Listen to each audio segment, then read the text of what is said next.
littattafai na Hausa. Da maza sai ku zo mu jiya. Daga littattafan Hausa. Isa Abubakar Kyari ne. Daga littattafai na Hausa ku jiya. Shirin daga littattafan Hausa domin ku ne al'umma yau. Sai ku zo ku jiya. Daga littattafai na Hausa.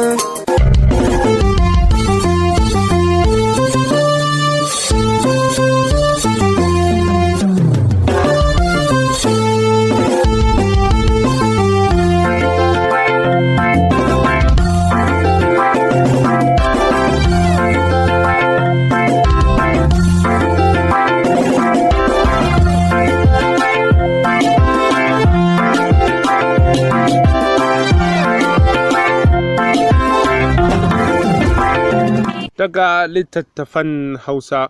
Jama'a masu sauraro, Assalamu alaikum, barkanku da wannan lokaci. Lalai marhabin da sake haduwa da mu ta cikin shirin nan namu na daga littattafan Hausa.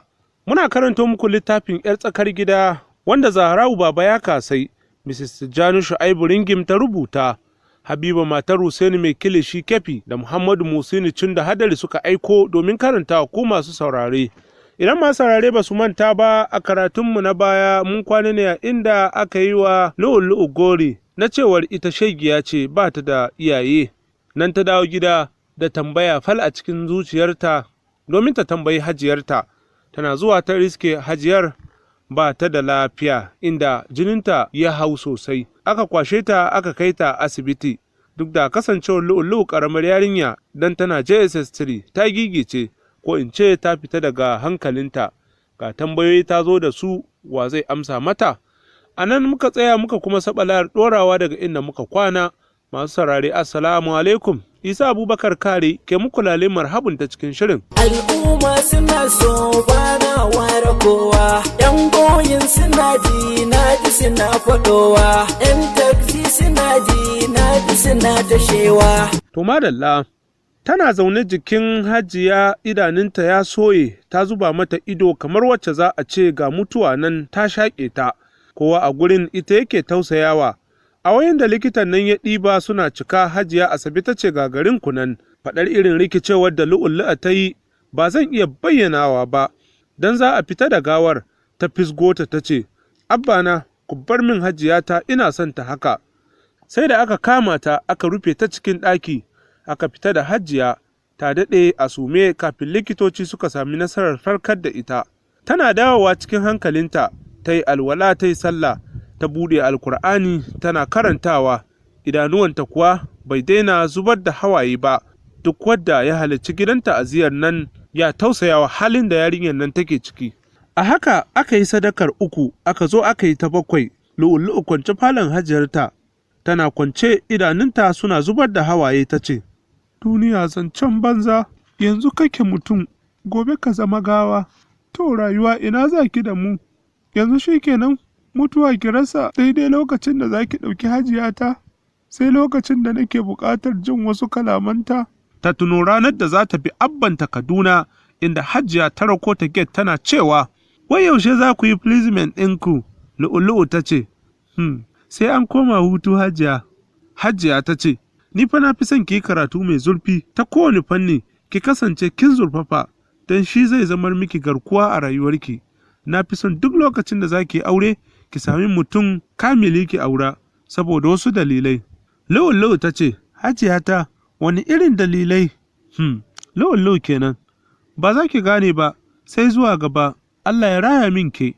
Lu'u-Lu'u ta numfasa ta ce, Me Hajiyata ke nufi? Gaske ni shegiya ce? To wace ce uwata? Waye danginta?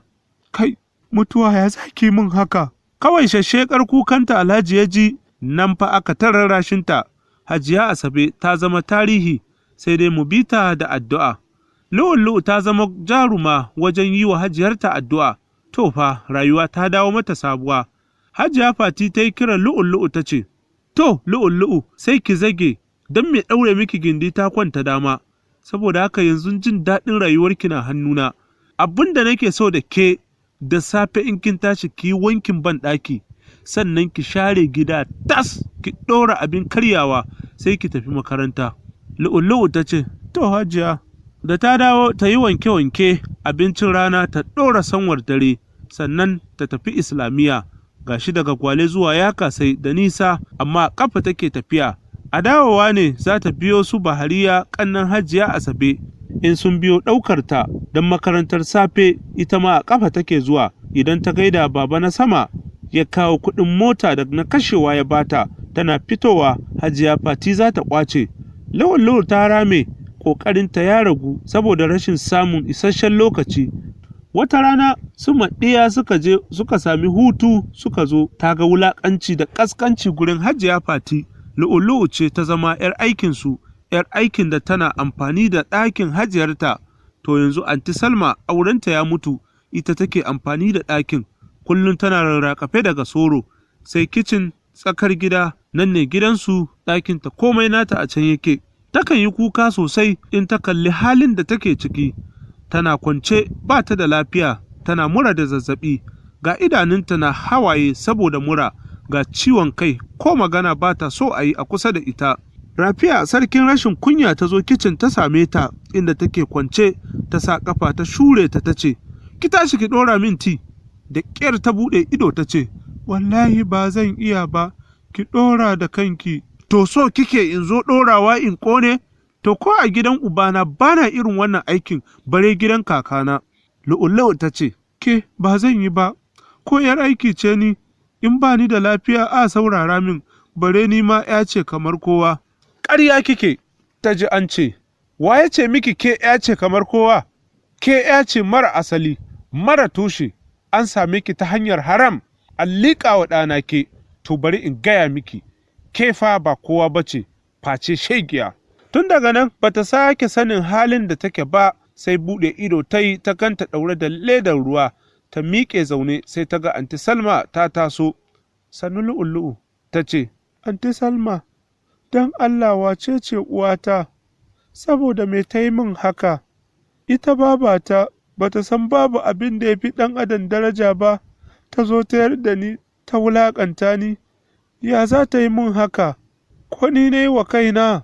Wayyo Allah na, Allah kawo hanyar ajalina in bar duniya, saboda ni ba kowa ba ce, ba ni da kowa, ba ni da komai, ya rayuwata za ta yi, yaya zan yi da raina? Anti Salma ta ce, a tunanina kina da ilimi, daman ke ma abociyar neman sani ce, ba za ki karɓi yadda Allah ya shirya miki rayuwa ba? Kin taɓa jin mutum na hannun dangin ubansa an kira shi da sunan shege? Ina son ki yi nazari. Anti, ni na san Hajiya ba ta ƙaunata, ba ta so na, illa ɗaya na rasa gane me nake yi mata in daina. Ki taimake ni anti, ki faɗa min inda uwata take, ko ta amsa min tambayar da nake son yi mata. Anti Salma ta ce, zancen gaskiya Lu'ulu'u ban san mahaifiyarki ba, don ni ko taɓa ganinta ban yi ba. Lu'ulu'u ta fashe da matsanancin kuka, zuciyarta na raɗaɗi da zogi. Washe gari aka sallame ta daga asibitin. Lu'ulu'u kyakkyawar gaske ce, doguwa samɓal, ba ta da kauri, rake-rake take kamar ta yanke, ga kuma rashin kwanciyar hankali. Baba na sama da kansa ya same ta zaune a kicin, shi kuma yana tsaye ƙofar kicin ɗin, a sanyaye ce, Malama ya jikin naki? Ta ce, na samu sauƙi. Ya ce, me kike a kicin? Tawayance, gyarawa nake. Lu'ulu'u, in kina da damuwa ki faɗa min. Ga damuwa fal a ranta, amma ba za ta iya faɗa masa ba. Ta ce, babu komai abba. Ya ce, to shikenan. Yana juyawa, hawaye zubo mata. Oh, ni Fadima, na ga ta kaina. Ta shirya, sanye take da doguwar riga, ta sa hijabinta, fuskarta ta yi rama sosai, kana ganinta za ka san daga ciwo ta tashi. Ta shiga falon Hajiya Fati ta ce, Hajiya, zan tafi makarantar Islamiyya. Ta taɓe baki ta ce, to alhuda-huda. Ta juya ta fita, tana fitowa ta ci karo da Kawu Sufi. Kawu Sufi ƙanin Hajiya Asabe ne, matashi ne ba zai wuce shekara 23 ba. Ta ce, Kawu, ya ce, a Lu'ulu'u, amma kin makara, kina wasa da karatunki fa, hajiyarki ta ce ki dage, ki fice, ki zama kece mai haska zuriyar gidanku. Kawu hidimomi sun yi min yawa, ba ni da lokaci na hutu ko lokacin da zan samu in wani abu, amma duk da haka nakan datsi dare ko in yi karatu da asuba. Ya ce, shikenan, bari in ɗauko mashin ɗina in kai ki. Ta ce, to, kawu Sufi ya kai ta, har ya ba ta 50, ya ce ta yi na mota, ya tilasta ta karɓa. Tana shiga ajin ta tarar Malam Abbas ne a ciki, gashi jininsu san bai haɗu ba, saboda shi a ganinsa kyawunta ne ke sa take ji da kai da shagwaba, domin a rayuwarta ta tsani a fasa 'yar kyakkyawar fatarta, ba ta yarda ta yi laifi, in dai kaga an dake ta, to laifi ne wanda ya shafi duk ajin. Shi kuwa Malam Abbas mugu ne, haka nan ya tsane ta, saboda haka ta haƙura da koyon karatunsa, tun da dama yana koya musu karatun Ƙur'ani ne. Sallamarta ta maƙale a fatar bakinta, ganin shi ne, ya ce kuwa da Allah ya haɗa ni in ba da ke ba. Ta durƙusa gabansa, jikinta na faman ɓari, ya ce, sarkin zuwa a makare, sai yanzu kika ga damar zuwa? Ta ce, kai haƙuri, wallahi hajiya ta sa ni aiki. Ita hajiyar ba ta san matsayin karatu ba? Ta ce, na tuba malam, kai haƙuri. Idanunta suka soma zubar da hawaye, ya ɗauki bulala ya soma dukanta tana kuka, tana ba shi haƙuri, sai ta yi nan ta yi can cikin ɗalibai ‘yan uwanta, har hijabinta ya fusge yana dukanta. Wani ɗalibi Mansur Shitu ya ce, gaskiya malam, makarar da ta yi ba ta kai ga kai mata wannan dukan ba, har da cire mata hijab, wannan ya saba wa dokar makaranta. Mu ɗalibai ba za mu yarda ba ana keta ɗalibai mata saboda wani dalili na daban, saboda ni ban ga laifinta ba, ko ba haka ba ‘yan uwana ɗalibai? Gabaki ɗaya suka amsa, muna bayan ka Amir, da yake shi ne Amir ɗin Islamiyyar, ita kuma Amira. Malam Abbas ya ce, na da keta, in ga waye gatanta, na da keta, in ga waye gatanta, ai muna da tarihinta, ko ba ‘yar tsakar gida ba ce, yangar me kuma za a yi mana? Kukan lu'u-lu'u ya tsananta, gaba ɗaya ɗalibai suka yi curko-curko, kowa ya bazo mujiya yana kallon kyakkyawan lu'u-lu'u, wacce a yanzu malaminsu ya ce wai ita ‘yar tsakar gida ce. Mansur ya miƙe a fusace ya nufi ofis ɗin shugaban makarantar, ya yi sallama ya shiga. Malam ya ce, ya aka yi Mansur? Ya tsuguna ya ce, Malam Abbas ne, don lu'u-lu'u ta zo a makare, ya kama dukanta, kuma fa tana ba shi haƙuri, sai da ɗabbal yake da ita, yana ci mata mutunci, har hijab ya cire mata. Ina ganin babu wulaƙancin da ya shige a cirewa mace hijab, ka kuma tattaka ta, domin dai mata suna da daraja, kuma wallahi ban ga laifinta ba, tunda ta nuna masa uzurinta duk ya farfasa mata jiki. Shugaban makaranta ya miƙe ya ce, Mansur, mu je. A lokacin kuka take, ta ƙudundune ƙasan dust tana kuka, shi kuma yana zaginta, yana cin mutunci da faɗar maganganun ɓatanci a gare ta, har yana ce mata mara asali. Malam yana shigowa, ɗalibai suka miƙe saboda girmamawa ya ce, Lu'u-lu'u, taso ita da malam ku zo ofis ɗina, har da Mansur. Shugaban makaranta ya tambayi me ya faru. Mansur ya sake bayani. Malam Abbas ya ce, yarinyar ba ta da kunya ne, ta shigo babu sallama, ta shige ni ta zauna. Lu'u-lu'u ta yi saurin kallonsa ta ce, akwai Allah. Nan dai shugaban makaranta ya ba ta haƙuri ya ce, ta je ta karɓi magani ta sha. Ta fito ita da Mansur. Nan dai shugaban makaranta ya yi wa Malam Abbas nasiha akan ya daina son zuciya, saboda yarinyar kamila ce, ba ta da ta biyu cikin makaranta, in ya zalunce ta a matsayinsa na malami, Allah ba zai kyale shi ba. Can kuma cikin aji ɗalibai suka yi ta surutu, suna wallahi in su ne ba za su yarda ba, don har fuskarta duk sun kumbura, saboda marin da ya yi mata. Da aka tashi suka isa gida, amma babu wanda ya kula da ita, don sun ganta jiki a kumbure. ‘Yan gidan su Hajiya Asabe ne suka gaya wa yayansu Sufi da daddare ya zo, yana cikin sito don anan take kwana, don jikinta yana ciwo sakamakon ciwon da Malam Abbas ya ji mata. Ta jiyo muryar Hajiya tana kiranta, sai a lokacin ta ga kumburin fuskarta, ta ce, me ya same ki haka? Ta ce, a makaranta aka dake ni. Ke kuwa ‘yan nan, wani laifi kika yi aka yi miki wannan dukan? Karo na farko da Hajiya Fati ta nuna damuwarta don wani abu ya same ta, ta ce, wai na makara. Hawaye ya zubo mata. Hajiya Fati ta ce, ni dai na san kina da kyawawan ɗabi'u da ba za ki wani abu na turba. Ya ɗauki alhakinki, kuma ba zan aminta ba, bari Alhaji ya zo. kawu Sufi ya ce, ni ma akan abin da na zo kenan, ashe haka ya yi miki? Allah ya kai mu gobe, ya kamata a kai ki kemis, zo mu je. Suka fita suka je aka bata magunguna ta sha, da safe ta je gaida Alhaji ya ce, me ya shiga tsakaninki da malam har ya yi miki haka?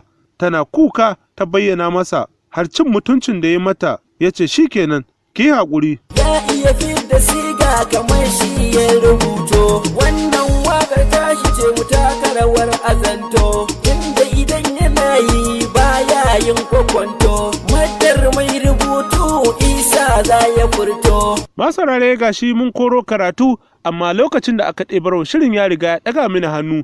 Idan Allah ya kai mu ranar Alhamis da misalin ƙarfe 7 na yamma, za mu ci gaba da karanto muku wannan littafin na 'yar tsakar gida wadda Zara'u Baba ya kasai Mrs. Tijjani Shu'aibu Ringim ta rubuta, Habiba matar Husaini mai kilishi a ƙofar Hausa Kefi da kuma Muhammadu Muhsini Cinda Hadari suka aiko da littafin domin karanta ku masu saurare. Kafin mu tafi muna miƙa saƙon ta'aziyya ga al'ummar garin Nasarawa dangane da rasuwar ɗaya daga cikin ma'abociyar wannan shirin namu na daga littattafan Hausa wato Zainab Nasarawa, wadda Allah ya mata cikawa a shekaran jiya. Allah Ubangiji ya ji kanta ya sa aljanna ce makoma. A madadin hukumar gudanarwa na tashar MBS naku makarancin littafin Isa Abubakar Kare nake muku fatan alkhairi sai wani jikon. Isa Abubakar Kare ne,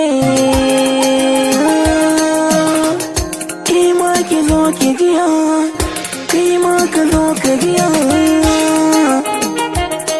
faɗakarwa har nishaɗantarwa sai ku zo mu jiya.